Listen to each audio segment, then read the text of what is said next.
일 줌 방송을 시작하도록 하겠습니다. 한 주간 잘 계셨습니까? 계속 이제 비가 오고 해서 날씨도 많이 선선해졌고, 또 입추가 지났죠? 입추가 지나서, 그런지 몰라도 입추가 8월 7일, 8월 7일이었네요. 많이 시원해졌고요. 이제 요번에 비가 마치면 좀 뭐 늦더위는 있겠지만은 아마 아주 강한 더위는 간 것 같습니다. 건강에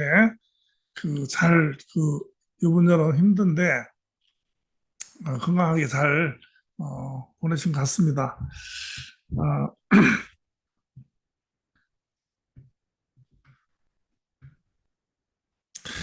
어, 지금 여기 대구는 비가 오고 있고요. 날씨는 지금 굉장히 시원한, 근데 약간 습도가 높아서 좀 약간 좀 그런 분위기입니다.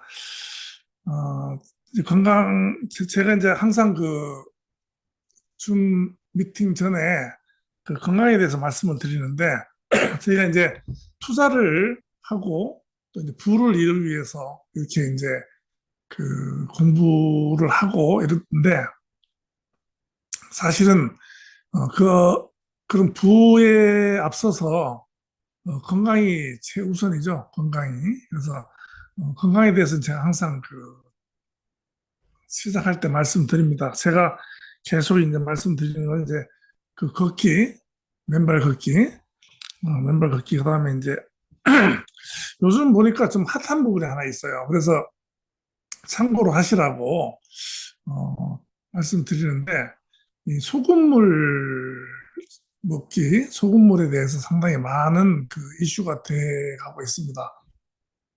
제가 선릉에 계속 한창 작년에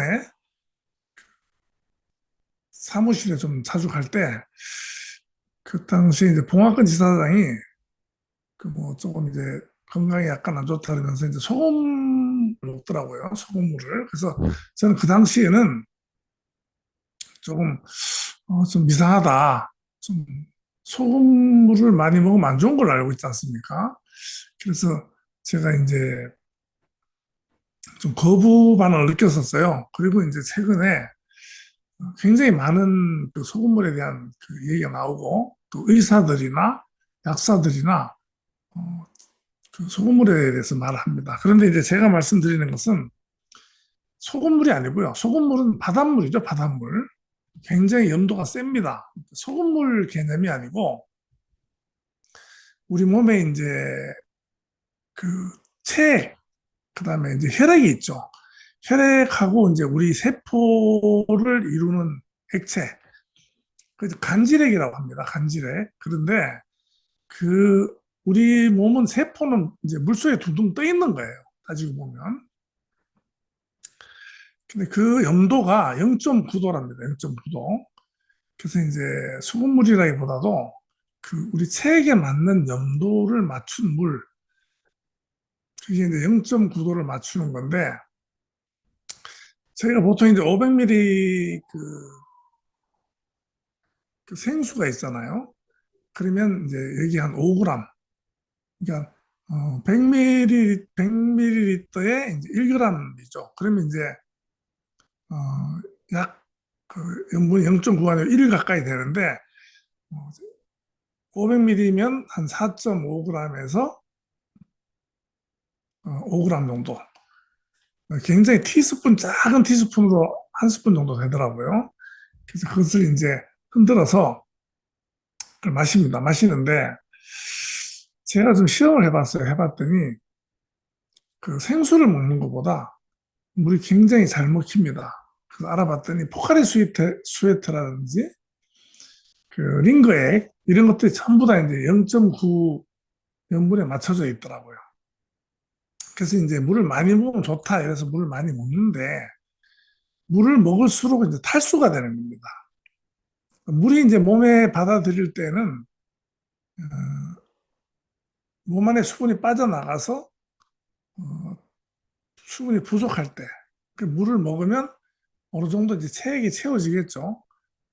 근데 물을 좀 더 과다하게 먹으면 체액의 염분이 0.9도를 안 나오는 거죠. 희석이 돼서. 그러니 몸에서는 그 체액의 염분을 맞추기 위해서 액체를 내보냅니다. 이게 물을 먹어도 먹어도 계속 목이 마른 거죠. 근데 물을 신체 밖으로 내보내면서 계속 몸 안에 있는 물도 끌고 나가기 때문에 오히려 더 탈수가 생기는 겁니다. 이럴 때 이제 소금물을 마시는데 너무 이제 염도가 이제 안 맞으면은 짜면 안 되기 때문에 그 우리 체에 맞춰서 이렇게 마시는 거죠. 마시는데 아침에 일어나서 이제 그 염도를 맞춘 물을 마시고 그 여러 가지 연구 결과를 보니까 이제 몸 안에 염증이라든지 또 뭐 어떤 그 신진대사 또 다이어트 효과 그다음에 컨디션 효과 그리고 야간에 그 제가 시험을 해봤어요. 저희 집에 이제 밤에 자다가 한 네 번 정도 화장실에 가요. 빈뇨인데 네 번 정도 화장실에 가고 또 나이가 들수록 이제 그런 현상들이 많지 않습니까? 그런데 그 소음을 보냈어요. 자기 전에 한 네 번 가던 게 이제 한 번 정도, 두 번 정도 이렇게 줄어들더라고요. 그래서 숙면도 취할 수 있고 이래서 상당히 좋더라. 그래서 제가 이제 소금물에 대한 것은 이제 제가 참고로 말씀을 드리는 거고 한번 그 유튜브라든지 여러 가지 경로로 한번 그 정보를 보시고 또 주변에 정보가 많습니다. 그래서 상당히 그 핫합니다. 전주의 어떤 성당, 전주 성당에 그 은퇴하신 신부님께서 나이가 한 80 넘으셨어요. 그분이 직접 그 성직자의 이름을 걸고 또 전주 성당이라는 그 교회에 그 이름을 걸고 그 글을 올렸는데 평생 그 성인병을 다 가지고 계셨대요, 신부님이. 그런데 이제 소금물을 먹으면서 모든 병이 다 나았다고 얘기를 합니다. 그래서 상당히 신기하다 생각했는데 어떻게 보면 가장 기본적인 거 우리가 그 묵과해야 될 것은 투자도 마찬가지고 인간관계도 마찬가지고 우리의 삶도 마찬가지입니다. 가장 기본적인 것에 충실할 때 그 바탕이 돼야지 모든 것이 좋다. 그래서 우리 몸을 이루고 있는 뭐 70%의 물, 이 물을 잘 유지하는 것이 굉장히 그 건강 유지에 좋은데 최근에 이런 소금물 가지고 상당히 그 많은 그 이슈가 돼서 제가 말씀을 드렸고 식후에 바로 움직이기 식사하고 한 10분 정도 쉬셨다가 바로 활동하는 거죠. 아파트 같으면 뭐 한 20층 올라갔다 온다든지 한 2, 30분 정도 빠르게 걷는다든지 그렇게 하면은 음, 식사를 하고 그것이 소화되면서 당으로 흡수될 때 인슐린이 이제 췌장에서 인슐린이 분비되면서 그것을 이제 당을 갖다가 이제 지방으로 전환시키기 위해서 인슐린이 끌고 가죠. 간으로. 그런데 바로 움직이면은 이 근육이 바로 쓰겠구나 하는 그 판단으로 인슐린이 안 나오고 바로 근육으로 갑니다. 이 당이. 그래서 이제 글리코겐이라는 형태로 저장이 되면서 에너지원으로 돼요.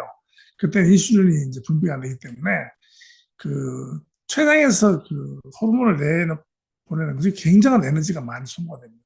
그래서 밥 먹고 나면 이제 발은하고 그 몸이 다운되잖아요.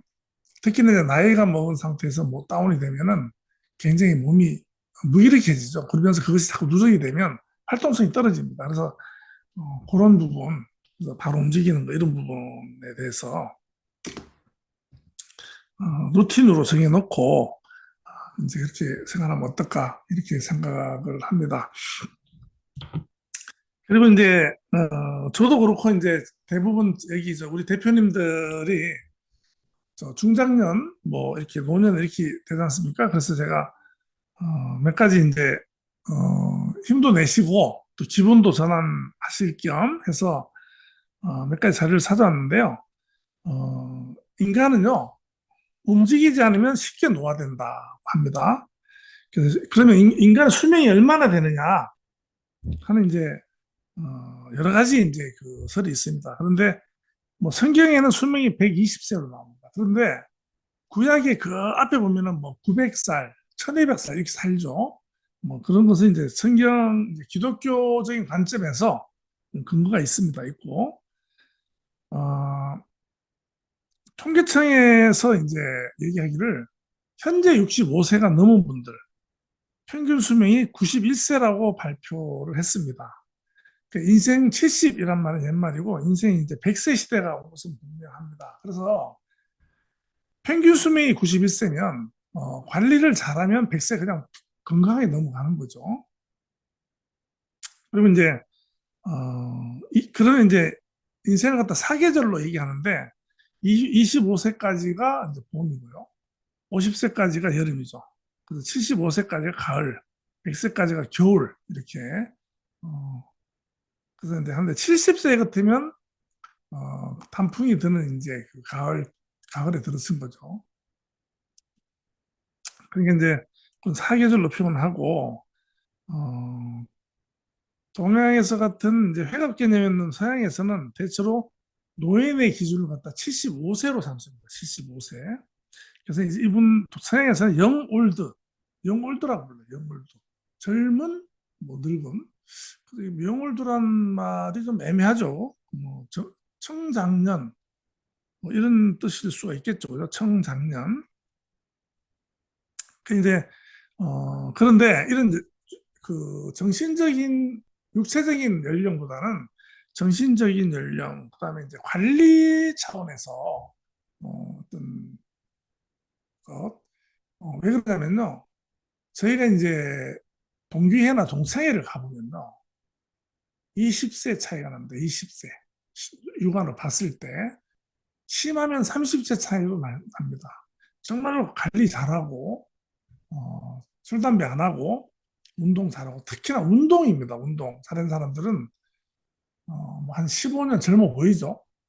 그런데 굉장히 좀 노화가 빨리 온 친구들을 보면 또 15년 늙어 보여요. 나이보다. 그러면 두 동기가 있는데 30년 차이가 나는 겁니다. 30년. 실제로 느끼실 거예요. 그렇기 때문에 관리하는 게 굉장히 중요하다.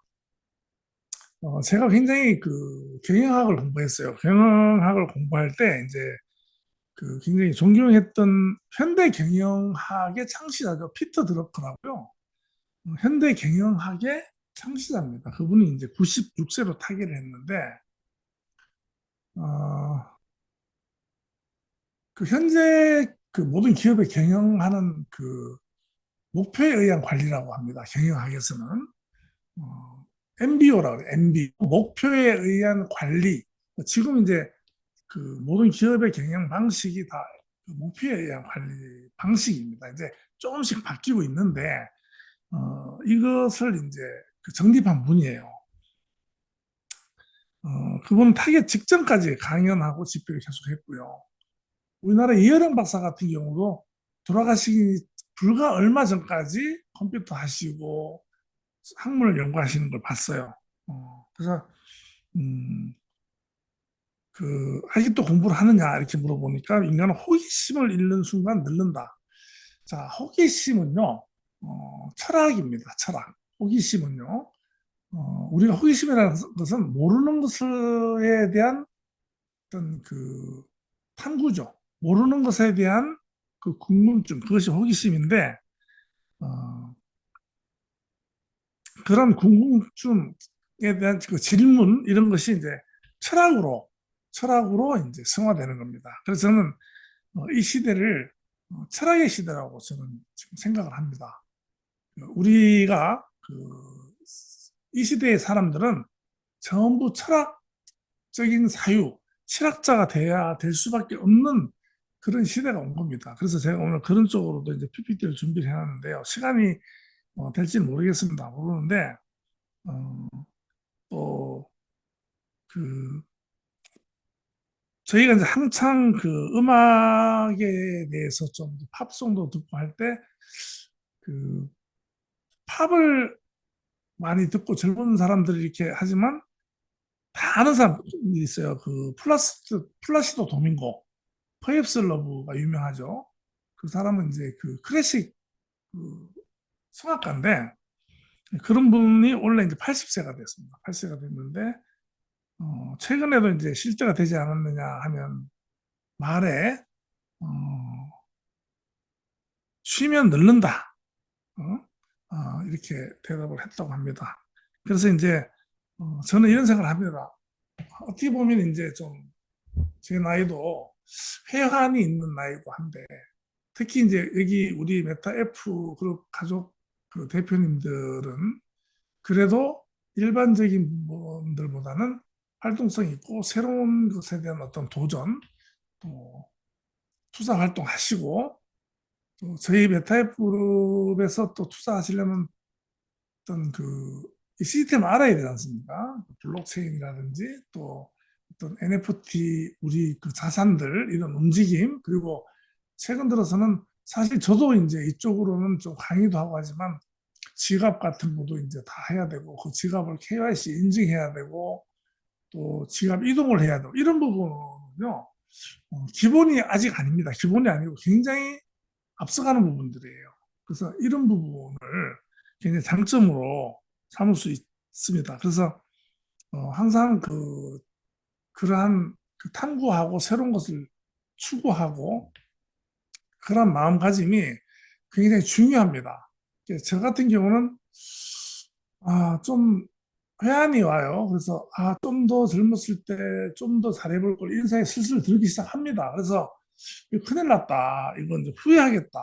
이런 생각이 들어서 제가 어느 날 결심한 게 있습니다. 참고로 말씀드리면 앞으로 10년을 10년을 늙은 것이 아니고 앞으로 10년이 한번 젊어보자. 가능하느냐 하는 부분입니다. 저는 이제 가능하다고 보거든요.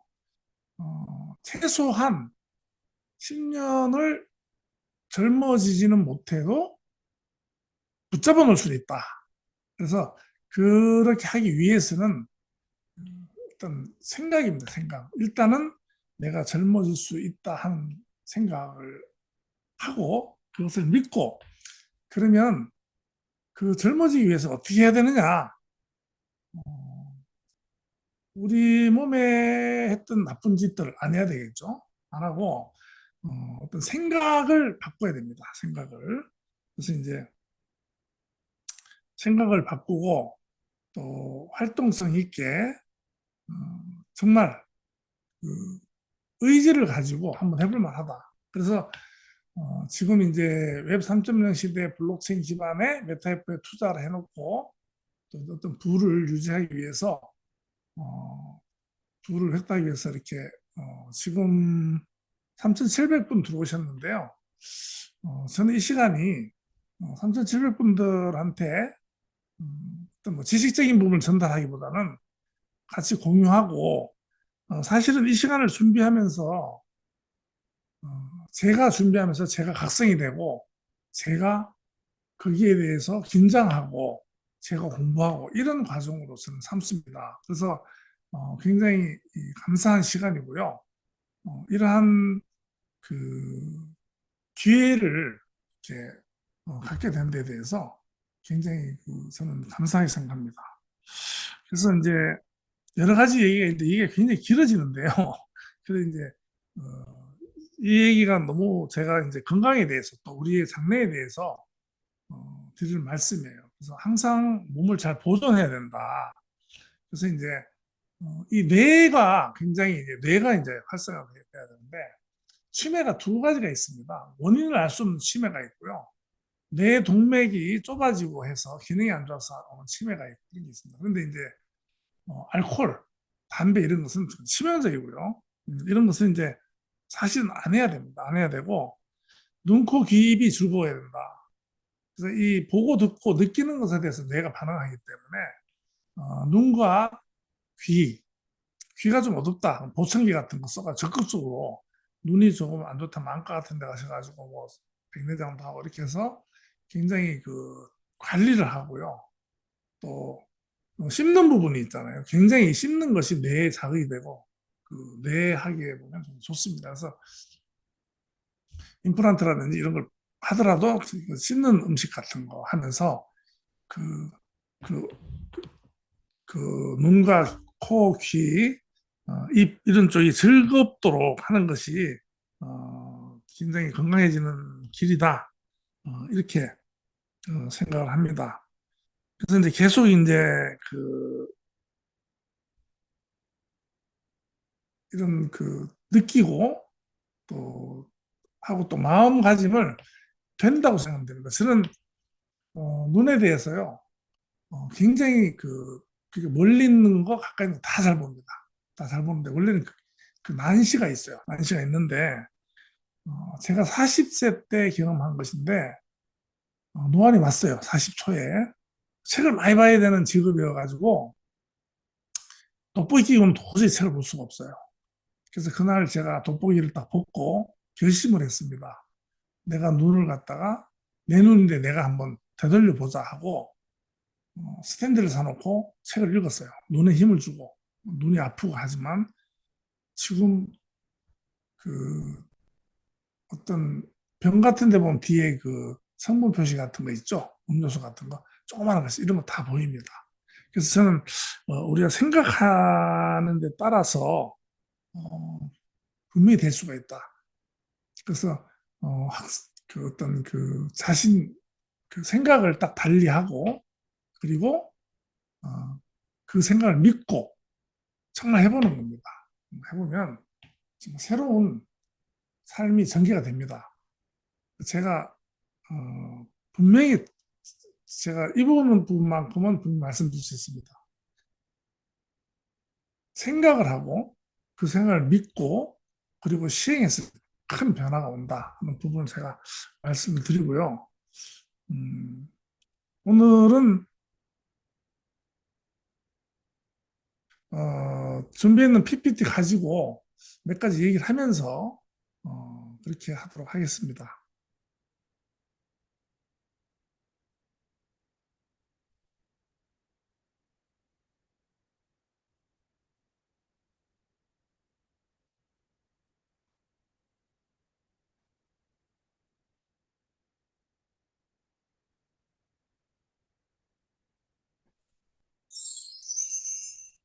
네, 8월 11일 화요일 방송입니다. 제가 이제 우리 메타에프그룹 경영 철학과 시대적 적용이라고 많은 강사님들께서 합니다. 하는데 강한철 회장님의 경영 철학이에요. 근데 이것은 이제 말 그대로 철학입니다. 철학. 그 한 사람의 경영자가 인생을 살아오고 또 기업을 하면서 어, 했는 세 가지가 그 사람의 어떤 철학이고 인생이다. 저는 이렇게 생각하는데 이것이 지금 시대적으로 상당히 맞습니다. 그래서 한번 가져왔고요. 꿈과 생각의 그 길을 정하지 마라. 엄청난 시대입니다. 지금은 기하급수의 시대입니다. 제가 그 전에 말씀드렸죠. 1, 2, 3, 4, 5, 6 하는 것은 물질적 사고고요. 제조업 사고입니다. 제조업은 만드는 물건만큼 그 돈을 벌어요. 그런데 디지털 플랫폼 기업들은요, 기하급수로 돈을 법니다. 2, 4, 6, 8 나가는데 1원을 복리로 30일간 100% 매일 배로 분다고 생각했을 때 30일간 복리로 했을 때는 한 7억, 6, 7억이 될 겁니다. 계산해 보시고요. 그런데 우리는 살면서 1원이 복리로 30일 동안 몇 억이 된다는 사실을 모르고 삽니다. 그래서 그 사고를 분명히 알아야 된다는 거죠. 그런데 어, 블록체인 기반 웹 3.0 시대 초입의 지금은 그것이 가능한 시대다. 그래서 엄청난 크기의 부를 이룰 수 있다는 겁니다. 제가 일론 머스크를 자주 얘기하는데요. 일론 머스크가 지금 세계 1위의 부자입니다. 부자인데 불과 30년, 32년 전에는 아무것도 없는 그런 청년이었어요. 그런데 30년 만에 이러한 부를 이룬 겁니다. 환골탈태하라. 어, 지금 환골탈태하지 않으면 안 됩니다. 그래서 제가 요 뒤에 예전에 그 이건희 회장이 한 25년, 30년 전에 삼성의 신경영, 제가 그때 삼성전자 구미사업장에서 신경영 전사 교육을 담당하는 교육 팀으로 같이 교육할 때 제가 신경영에 대한 공부를 많이 했습니다. 그래서 그때 그것을 이제 생각이 나서 그 당시에 변화를 그렇게 요구했습니다. 이건 회장이 변해야 산다, 변해야 된다, 변해야 된다 하는데 그는 그러고 나서 25년 뒤에 삼성이 살아났죠. 반도체하고 스마트폰으로. 그리고 준비하고 기다리면 반드시 성공한다. 이것은 그 투자자들은요, 무조건 이것은 이제 진리로 받아들여야 됩니다. 준비하고 기다려야 됩니다. 기다려야 돼요. 기다리지 못하면 안 됩니다. 주식이나 증권, 뭐, 그 다음에 코인 시장에서는요, 기다리는 자를 이길 수가 없습니다. 준비해야 됩니다. 그 대신 무조건 기다리는 게 아니고요. 그런 부분이고, 이런 모든 것은 각성을 통한 변화를 기반으로 한다 하는 부분입니다. 그래서 웹 3.0 시대, 웹 3.0 시대는 어떤 그 주권이 중앙으로부터 개인한테 오는. 그래서 이제 분산이 되는 겁니다. 모든 권력과 부가 분산이 됩니다. 은행이라는 중앙이 가져갔던 부를 사용자인 예금자와 대출자죠. 중간에 은행에서 사실은 이 두 양쪽에 예금한 사람과 돈을 빌려가는 사람 사이에서 조금씩만 혜택을 주고 나머지 다 가져갔어요. 근데 디파이, 블록체인의 이더리움의 스마트 컨트롤러 기술에 의한 디파이 때문에 은행이 날아가 버렸어요. 그 돈을 빌려주는 사람과 빌리는 사람이 마주보게 됐어요. 이게 P2P인데 그 중앙에 은행이 없어져 버립니다. 은행이 가져가던 이익을 온전하게 둘이 나눠 가질 수 있다. 그런데 플랫폼에서는 조금의 수수료만 먹는다 하는 겁니다. 그래서 사용자 중심의 인터넷이다. 이게 블록체인이에요. 이 블록체인을 만든 비트코인 블록체인이 있고요. 그 블록체인 원장을 응용해서 스마트 컨트롤의 기능을 넣은 이더리움이 이 세상을 완전히 갈아엎는 정도의 센세이션을 일으킨 기술이 부탈리 비트코인이라는 19살짜리가 만든 이더리움입니다. 그것을 아셔야 됩니다. 그래서 이러한 시대가 왔기 때문에 한골탈태가 돼야 된다 하는 것입니다. 그 당시에 이건희 회장이요 했던 것을 제가 캡처해 왔어요. 유튜브에서 요거 한번 보시고 두 개예요. 짧게 한번 보세요. 얼마나 그 이건희 회장이 피를 토하는가. 철저히 막아. 극단적으로 이게 농담이 마누라 자식 빼는 거다 막아봐. 인류를 위해서, 한국을 위해서, 이 삼성그룹 임직원을 위해서, 임직원 가족을 위해서, 임직원 자손을 위해서 영원히 잘 살아가는 거고, 세계 인류가 돼버리면 여러분 평소 노력에 이익은 전부가 300에서 500 하게 돼 있어. 1등만 해. 이 중요한 소비자 입장. 국민 없이 우리 삼성이 어떻게 자랐느냐. 소비자한테 돈 받고 물건 파는데 불량품 내놓고 하는 게 미안하지도 않느냐. 변한 사람은 얼마든지 변하는데 기다린다. 개인차 다 있어. 개인의 계획은 다 달라. 강제 하나도 없어. 강제가 없어. 이거 자율이야, 자율. 바뀔 사람만 바뀌어라. 이게 바꾸고 싶은 사람만 바뀌어. 많이 바뀔 사람은 많이 바뀌어. 많이 기여해. 적게밖에 못 바뀔 사람은 적게 바뀌어서 적게 기여해. 그러나 남의 뒷다리는 잡지 말라.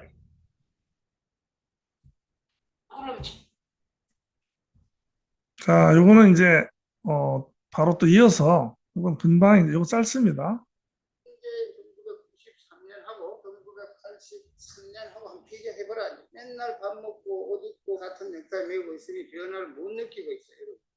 반도체가 어떻게 변해가고 전 세계 인류 기업의 기술력이 어떻게 바뀌어가고 있고 경영의 개념 자체가 어떻게 바뀌고 있냐 하는 게 엄청나게 내가 내 자신이 등대 진땀이 바삭바삭 날 대로 변하고 있는데도 참 한국말이 좋은 말이 모르는 게 약이라고. 모르니 대단해. 이제 변화를 강조하는데 그 당시 그 교육 모토가 변화입니다. 변화. 근데 이제 반도체를 이건희 회장이 이제 키웠죠. 키우고 이제 그 당시에는 스마트폰이 나오기 전이기 때문에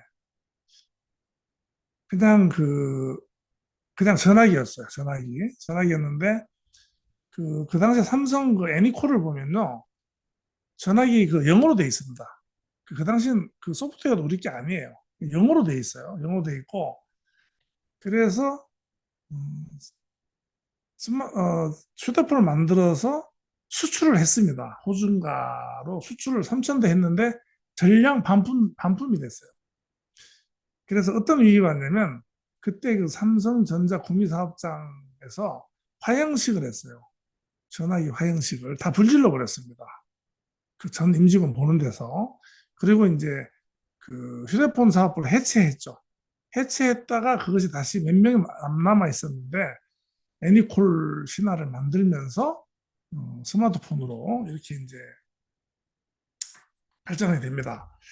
그때 변화를 하면서 가장 컸던 이슈가 실사제입니다. 실사제. 실사제가 뭐냐면요. 보통 9시 그냥 9호제죠. 9호제. 9시 출근해서 5시 퇴근인데 7시 출근해서 4시에 퇴근하는 걸로 시간을 바꿔버렸어요.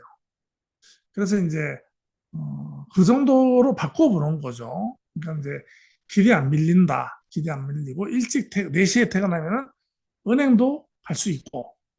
그래서 이제 이건희 회장이 이제 실사제를 주장했습니다. 그거 외에도 굉장히 그 신경영에 혁신적인 게 많았어요. 뭐 성공한 것도 실패한 것도 있는데, 그러면서 4시에 퇴근해서 학원을 가든지 뭘 배운다. 뭘 배워도 좋아요. 뭐 악기를 배우든 영수증만 갖다 내면 학원비를 다 지원해주고 이러면서 개인 발전도 하도록 하고 이런 부분이 현재 그 삼성을 이루지 않았느냐. 그런데 여기서는 변화입니다. 변화인데 이때의 변화는요. 정보통신 그 시대로 이제 바뀌는 시대죠. 그죠? 그런데 지금의 시대는 어떠냐? 그때 이건희 회장이 지금 얘기하고 있는 이 시대에서 또 한 번의 큰 변화가 오는 그 초입 시대에 있다는 겁니다. 그게 이제 웹 3.0이에요. 웹 3.0. 그래서 이 웹 3.0 시대를 맞이하려면 어떻게 해야 되느냐? 아, 자, 제가 이제 웹 3.0 시대를 말씀을 드리고 또 이제 블록체인 말씀드리고 이런데 전체적인 좀 더 크게 가져왔어요. 좀 더 크게 가져와 가지고 제가 이제 보겠습니다. 보면 우리가 장년층, 청장년, 기성세대들이 웹 3.0 시대를 어떻게 받아들여야 되는가 하는 부분입니다. 그래서 첫째는 철학적 관점으로 봐야 된다. 그래서 이 변화의 흐름을 이해하고 의미를 찾아야 된다는 얘기입니다. 그래서 조금 좀 이제 좀 철학적인 생각을 해보자 해서 제가 오늘은 그런 관점으로 말씀을 드리는데 중년 이상의 시대는 이미 산업화, 우리나라는 이제 건국과 산업화, 민주화, 뭐 이렇게 돼가지고 그다음에 선진화 이렇게 단계별로 발전합니다. 그런데 산업화 정보화 두 시대를 건너뛴 경험을 우리가 가지고 있습니다. 근데 그 웹 3.0이라는 시대는요, 그 연장선상에서 인터넷 주권이 개인에게 돌아가는 시대가 되는 겁니다. 그런데 여기서 이 물밑으로요, 이건 기득권층에서는 절대로 용납이 안 되는 사건이에요. 개인의 그 정부, 나라도 중앙이죠, 그죠? 나라는 강력한 중앙입니다. 근데 이러한 그 블록체인 웹 3.0 시대를 이러한 그 정치권이나 문화권에서 바꾼 게 아니에요.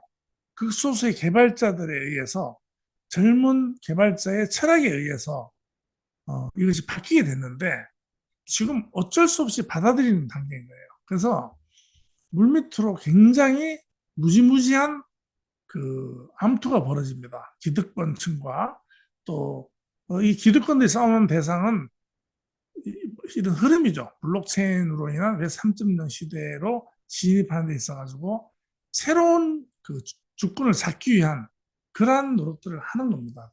사실은. 그래서 결국 이런 과도기적인 관점을 거쳐서 완전한 그 웹 3.0, 완전한 탈중앙이 되는 길은 부분 탈중앙, 그리고 또 시간이 흐르면서 되겠지만 이러한 엄청난 그 물밑에 그 암투가 벌어지고 있다. 미국만 하더라도 연준하고 트럼프하고 엄청나게 지금 대립이 돼 있지 않습니까? 연준은 달러를 찍어내면서 세계의 경제를 쥐고 미국 정부의 통제도 받지 않던 독립된 기관이지만 여러 가지 또 연준이 가지고 있는 어떤 부의 세력들이 있습니다. 그런데 이제 트럼프는 이제 그것을 갖다가 허용하지 않겠다는 거고요. 블록체인 기반으로 한 코인 이런 것을 가지고 새로운 주권을 만들려고 하는 거죠. 어떻게 보면 엄격한 탈중앙이 아닙니다. 그래서 이제 이러한 함투가 벌어지고 있고 그러한 과정에서 우리가 이제 이런 우리가 그 코인이라든지 토큰이라든지 NFT라든지 이런 것들이 그 소용돌이 안에서 지금 그 어떤 수익 모델이 보이고 그런 것들이 지금 이제 막 준동하는 그런 시대인 거예요. 그런 부분을 이제 아셔야 되고, 과거는 이제 은행, 정부, 대기업이 서버에 모든 것이 데이터 집중돼 있었지만, 웹3.0 시대에서는 데이터나 자산이나 신원이 전부 개인 지갑하고 블록체인 네트워크에 분산되어 있습니다. 그래서 신분증이 따로 없어요. 그 개인 지갑이 신분증이 됩니다. 개인 지갑이. 이런 부분은 이제 기술적으로 좀 많이 돼 있고, 그 기술을 갖다가 기존의 어떤 그 중앙화 그 신원 증명은 따라가지를 못해요. 그래서 그때는 뭐, 지금 우리 보면은 무슨 뭐, 선거가 뭐 부정선거가 있다, 뭐 이런 이슈도 막 한데, 그 뭐 사실인지 아닌지 모르지만은 그런 부분에 어떤 그 이슈도 발생 안 합니다. 완전한, 그 신분증을 가지고 투표를 행사하기 때문에, 그 소유의 의미가 변한다. 통장은 이제 디지털 지갑으로 지금 우리 그 여기 회원님들은 지갑 다 가지고 계시잖아요. 그죠? 이제 그 원래 개념도 이제 굉장히 이제 다들 이제 아시잖아요. 이제 지갑이 메타페스트 익스체인지에도 지갑이 있죠. 그다음에 메타F 홈페이지에도 지갑이 있습니다. 지갑이 있고 또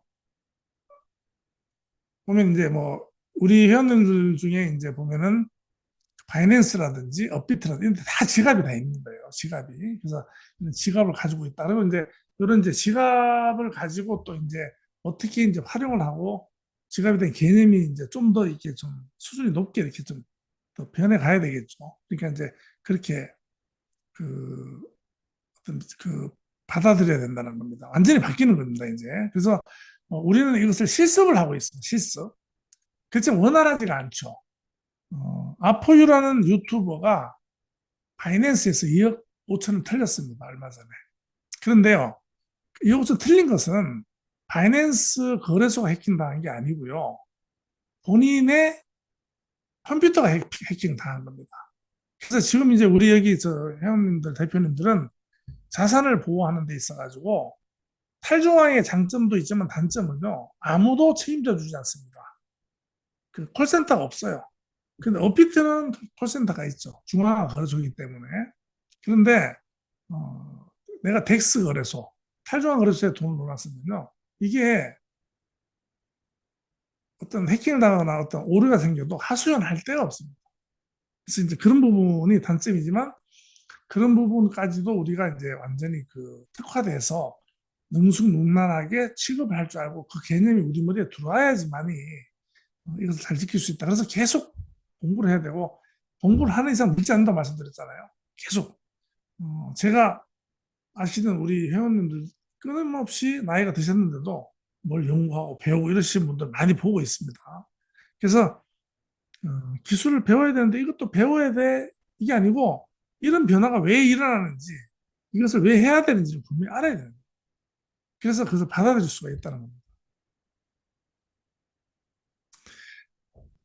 그리고 제가 이제 또 한 가지 말씀드리고 싶은 것은 이제 철학이다라는 말씀 을 많이 드리는데 철학이요. 우리가 말하는 뭐 장자 철학이나 니체라든가 뭐 이런 유명한 철학자들을 공부를 하죠. 그게 철학자들이 하는 공부를 철학자들을 공부하는 것이 철학이 아닙니다. 학교에서는요, 젊은 사람들은 학생들은 철학을 할 어떤 연륜이 없죠. 철학은 나이가 들어가면서 또 깊이가 있어지는 거기 때문에 그러면 철학도들은 과거의 철학을 했던 분들의 유명한 것을 배우면서 그 철학을 내가 어떻게 할 거냐, 나의 철학을 어떻게 만들 것이냐 하는 것을 배우는 과정이지 그 자체가 철학이 아니에요. 그래서 저는 철학을 어렵게 생각하는 것이 아니고 상당히 쉽다. 왜 그러냐면 기존의 일반적인 상식 지식을 가지고 사는 것보다 그 지식을 바탕으로 새로운 질문을 던지고 새로운 호기심을 가지고 끝없이 새로운 의식을 만드는 행위, 이것이 철학입니다. 철학적인 삶입니다. 또 그러한 생각을 하는 것을 사유라고 합니다. 그래서 음식을 잘하는 분은요, 딱 보면 이, 이연복인가요? 김연복 셰프, 그분 철학자예요. 음식에 대한 철학자입니다. 또 바이올리니스트가 바이올린을 치다가 기능이죠, 기능. 지휘를 합니다. 지휘를 하면 편곡을 할 줄 알아야 돼요. 모든 악기를 다 볼 줄 알아야 됩니다. 그리고 그 지휘를 넘어서면 아티스트가 되겠죠. 그러면 그분은 음악 계통의 철학자인 겁니다.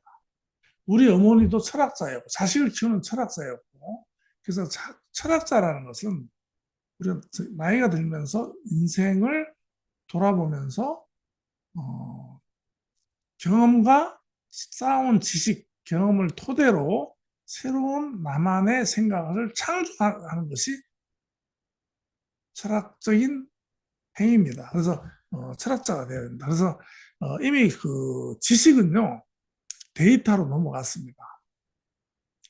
그래서 이제 저희가 지식을 계속 만들어냈죠. 과학, 기술, 학문, 실용적인 지식을 완성 단계까지 끌어올렸습니다. 그래서 이것을 정리, 저장, 검색 가능한 데이터가 됐습니다. 그리고 AI가 이를 실시간으로 재조합하고 진화시킵니다. 이제 지식도 데이터를 계속 업데이트하면서 그 자체도 AI가 합니다.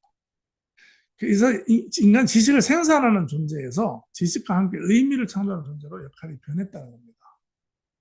그래서 그냥 이제 아는 거, 지식 학교에서 선생이 이제 잘못 가르치면요 학생들이 처음부터 데이터를 검색 다 하고 안 됩니다. 그래서 학교에서 생각하는 법을 가르쳐 주는 거죠.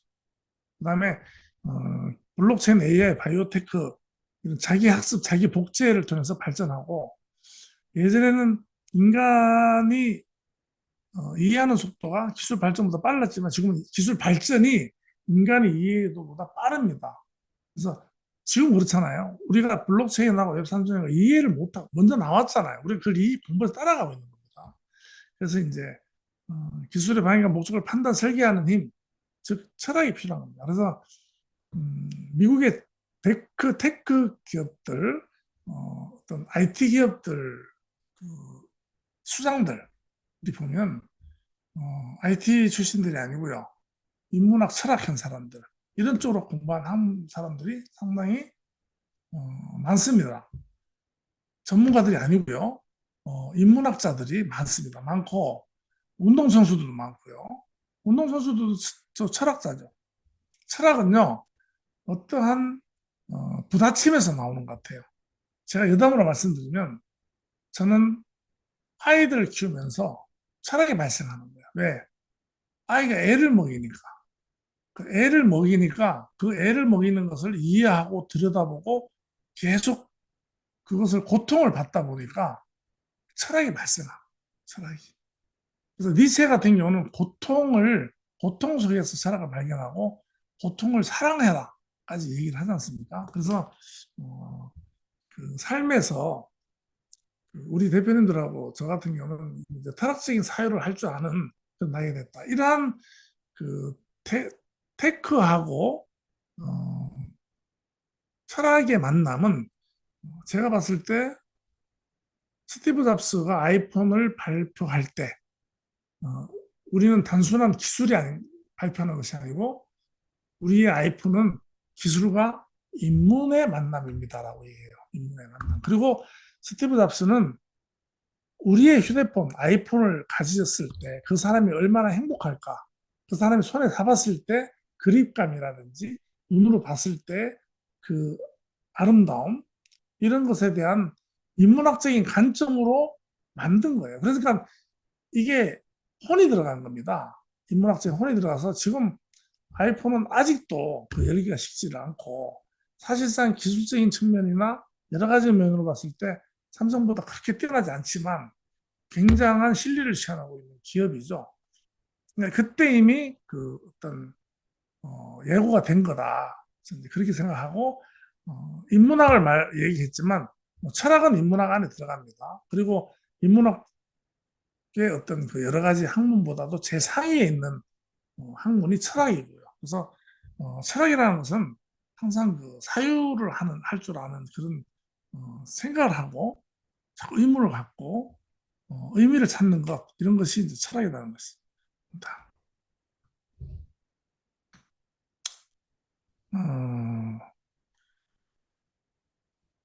기술은 속도고 철학은 방향이다 이런 말이 있죠. 그래서 방향을 잘 잡는 것, 속도는 이제 기술이 되는 것이고요. 철학적 사유를 하기 위해서는 어떤 조건, 어떻게 이제 그 살아야 되느냐 하는 부분을 제가 이제 말씀을 드리고 오늘 마치도록 할게요. 철학은 이제 특정 지식을 배우는 것이 아닙니다. 아니고 삶의 태도와 구조에서 싹 튼다. 제가 이제 장자 철학을 제가 참 보잘것 없습니다만은 장자 철학을 제가 자꾸 이제 강의할 때 많이 이제 말씀을 드리는데 장자 철학은요 뭐 이런 것 같아요. 장자 철학이랍시고 몇 줄 공부해서 떠들고 다니는데 사실 그때는 별 그 감흥이 없지만 그 한 줄이 인생을 살면서 계속 그 어떤 우러나오듯이 인생에 적용이 되는 걸 많이 느낍니다. 그래서 장자 철학은 철학이라고 얘기하는 순간 철학이 아니다. 이렇게 얘기합니다. 저것이 이쁘다라고 얘기하는 순간 그건 이쁜 것이 아니다. 이런 거. 또 쓸모없는 것은 쓸모. 일하지 않음의 일. 뭐좀 말이 좀 이상하죠. 그런 부분. 그래서 철학은 말 그대로 특정 지식을 배우거나 내가 철학을 한다는 것이 아니고 우리의 삶의 태도, 구조가 어떻게 되느냐에서 이제 싹 튼다는 겁니다. 그래서 우리한테서는 철학은 항상 발생을 합니다. 어떤 일이 크게 실망했을 때, 너무 고통스러울 때 번뜩 드는 생각이 있습니다. 그게 이제 철학으로 승화되는 겁니다. 저는 이제 그런 걸 갖다가 힘들 때 많이 느껴봤습니다. 힘들 때. 그래서 이제 그럼 이러한 것이 되려면 여백이 있는 삶이 돼야 된다. 하루를 정보, 일정, 소음으로 가득 채우면 사유할 공간이 사라집니다. 왜 그러냐면 이런 거 느끼죠. 어떨 때 하루가 어떻게 지나가는지 모릅니다. 하루에 아침에 일어나서 씻고 나갔는데 누구 만나고 근데 사실상 저녁에 와서 딱 누우면 오늘 하루가 어떻게 지나는지 모르겠다. 나 자신 없는 겁니다. 그 하루에. 그렇게 살다 보면요. 어느 순간에 죽음이 앞에 와 있습니다. 너무나 허망한 거예요. 그래서 어떤 뭐 일정이라든지 만남 또 그 어떤 즐거움, 놀이 이런 그 감각적인데 치우다 보면 어떤 사회화 공간이 사라진다. 그러니까 저는 뭐를 느꼈냐면요. 맨발 산책을 하다 보면 정말 좋은 생각이 많이 떠오릅니다. 그래서 제가 이제 걷기를 좋아하는데 걷는 회의도 많이 했었고요. 스티브 잡스가 이제 산책하면서 하는 회의 굉장히 많은 창의적인 아이디어가 나온답니다. 그리고 혼자 걷다 보면 굉장히 좋은 생각이 많이 떠올라요. 그래서 여유가 있어야 된다. 의도적으로 멍 때리고 가만히 있는 거, 그다음에 산책, 그다음에 침묵의 시간을 확보하는 거, 그다음에 혼자 있는 거. 혼자 있는 것이 힘들어서 누구를 만나야 되고, 그러면 자기 자신을 잃어버린 채로 자기 자신을 갖다가 찾지 못하고 사는 사람 살 수도 있다. 그래서 혼자 있으면서 뭔가 생각을 자꾸 하면서 생각의 여백을 넓혀가는 것, 이런 것이 굉장히 좋다. 그래서 우리 뇌가요, 정보 처리 모드에서 어떤 의미를 창출하는 모드로 전환되는 순간이 철학의 시작이다. 그리고 철학은 나와 타인의 관점 충돌에서 깊어진다. 제가 이제 우리 아이들 때문에 생겼다고, 철학이 생겼다고 말씀드렸는데, 그런 부분. 그래서 시대나 세대 문화가 다른 사람과 이야기하고 나의 생각을 검증받는 과정이 필수적이다. 그래서 자기 자신에 갇혀 있으면 안 된다는 뜻이에요. 이것이 거기서 대상이 사람일 수도 있고요. 그것이 사물일 수도 있고 동물일 수도 있습니다. 그래서 외부로도 많이 받아들이는 자세가 있어야 됩니다. 특히나 우리나라는 지금 좌우로 갈라져 있는데 정말 저쪽을 한번 이해해보자. 저쪽 사람들은 이쪽을 이해해보자. 이런 부분 있죠. 그래서 그 사람들 이해해보고 그 사람들 관점도 들어보고 그렇게 하면서 나를 반쪽짜리 나를 갖다 온전하게 키우는 겁니다. 온전하게. 그다음에 이제 여러 가지 분야를 보자는 거죠. 역사, 문화, 과학, 예술, 넘나드는 독서 여러 가지를 접해보면서 데이터는 AI가 더 잘 알지만 관점의 연결은 인간만 할 수 있다. 그 은유하는 것, 은유는 사람만 할 수 있다 그러죠. 은유. 시인들이 은유를 잘하죠. 시인들이. 그래서 철학 모든 학문에서도 이제 시인들이 가장 그 존재적으로 상위에 있는 은유를 할 줄 알기 때문에 상위에 있는 그 사람들이다라고 또 얘기를 합니다. 철학에서. 그래서 이제 그런 부분, 그다음에 이제 철학은 그냥 앉아서 고민하는 게 아니고 살아본 경험에서 깊어진다. 그래서 이제 뭔가 실행을 하고 결과가 나왔을 때 성찰하고 또 새로운 선택하고 이런 것이 반복될 때 관점이 깊어진다 하는 겁니다. 그리고 이제 욕망과 두려움은 판단을 왜곡시키는 가장 큰 힘이고 이를 관찰하고 거리를 두면 판단의 자유와 통찰의 깊이가 생긴다는 겁니다. 그래서 여기 제가 봤을 때는 그 우리 그 대표님들 대부분 철학자들이십니다. 본인이 철학자인지 몰라요. 그런데 한번 생각해 보십시오. 살다 보면요, 분노한 일도 생기고 정말 슬픈 일도 생기고 좌절할 일도 생깁니다. 그럴 때마다 그것을 다른 관점으로 보면서 승화시킬 때 철학이 생기는 거죠. 아이가 공부를 못합니다. 고3인데 한 집은 너는 왜 서울대, 옆집은 서울대 갔는데 너는 공부도 못하냐 하고 맨날 애를 잡아요. 그러면 그 집은 지옥입니다. 매일 지옥입니다.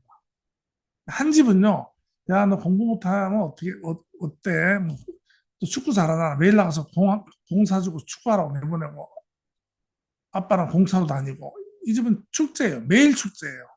똑같은 공부를 못하는 학생이 있는 집인데, 한쪽 집은 천국이고, 한쪽 집은 지옥입니다. 한쪽 집은 철학인 거예요. 한쪽 집은 철학이고, 자기, 그, 자기 주관을 가지고 보는 것이고, 한쪽 집은 객관적인 거. 외부에서 봤을 때 좋은 학교 가야 되고, 공부 잘해야 되는 것에 의미를 두기 때문에 철학적이지 않고, 그냥 객관적인 삶을 사는 거죠. 그렇게 된다는 거예요. 그래서 그런 생각을 자꾸 관점을 바꾸는 연습을 함으로 해서 삶의 질이 굉장히 윤택해집니다. 굉장히 편안해지고. 제가 공부 못하는 자식이 하나 있었기 때문에 이런 말씀 드릴 자격이 있습니다. 제가. 그놈이 더 잘 됩니다. 잘 됐어요, 지금은.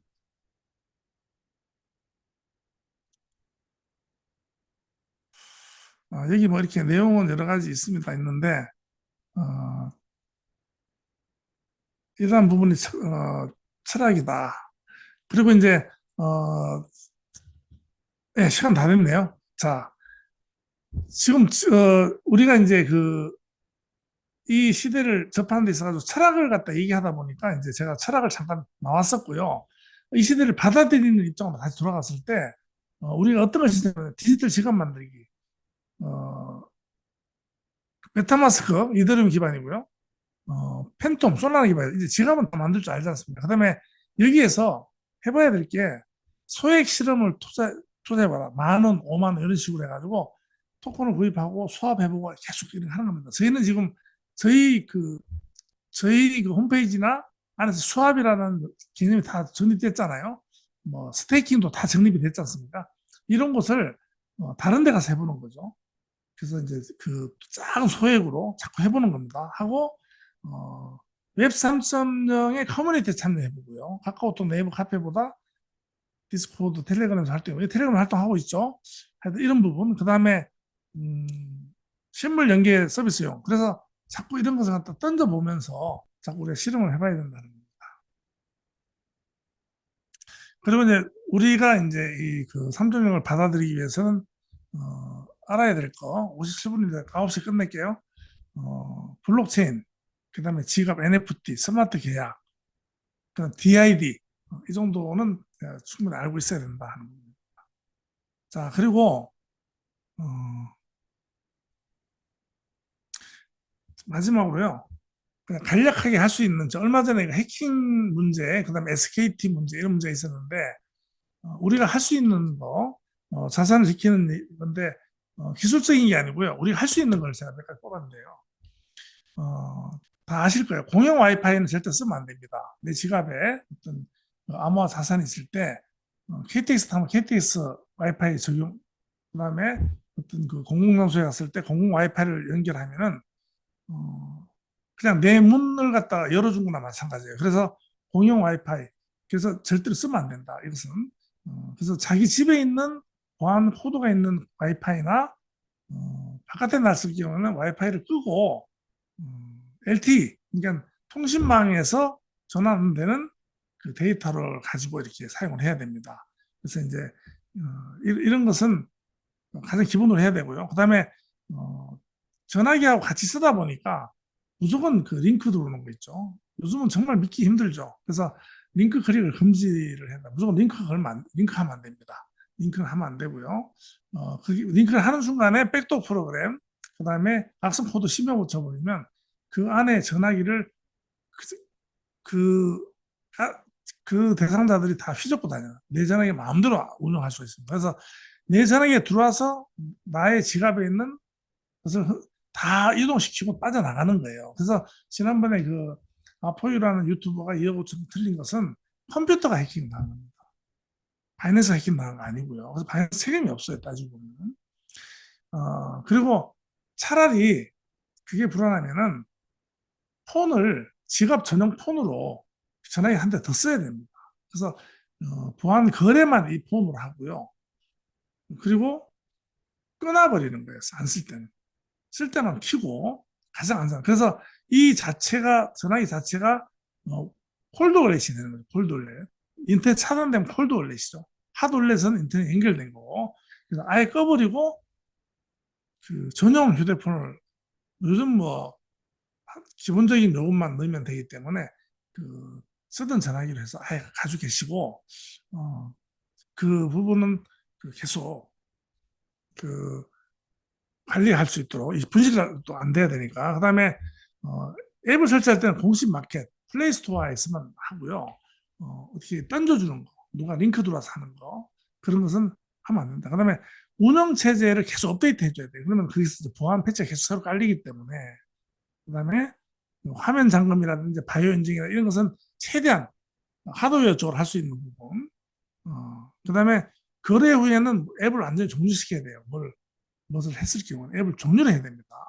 그런 부분, 지갑 앱에 대한 권한을 최소화해야 된다 하는 부분입니다. 그래서 이제 이런 부분이 상당히 이제 그 현실로 다가왔어요. 그래서 이런 부분 그리고 제가 이렇게 말씀을 드리면 이 부분에 가지고 음, 더 공부를 하셔가지고 하실 수 있도록 하고 그래서 오늘은 그 우리가 웹 3.0 시대를 갖다 어떻게 받아들여야 되고 또 우리가 어떻게 해야지 이웹 3.0 시대에 적응을 할 수 있느냐. 그래서 철학적인 관점에서 봤을 때 이런 시대라는 걸 말씀드렸고 또 우리 자산을 지킬 수 있도록 하는 거 이런 부분에 대해서 이제 빠르게 말씀을 드려봤습니다. 그래서 제가 마치기 전에 말씀드리고 싶은 것은 저는 이 시간이 우리 회원님들, 대표님들 갖다 제가 교육한다 이런 차원이 아니고요. 저도 항상 저 자신을 갖다가 업그레이드하고 또 제가 일반적인 방송이지만 이런 말씀을 드리면서 저 자신도 발전의 계기를 삼고 또 여기 계신 분들도 제 스스로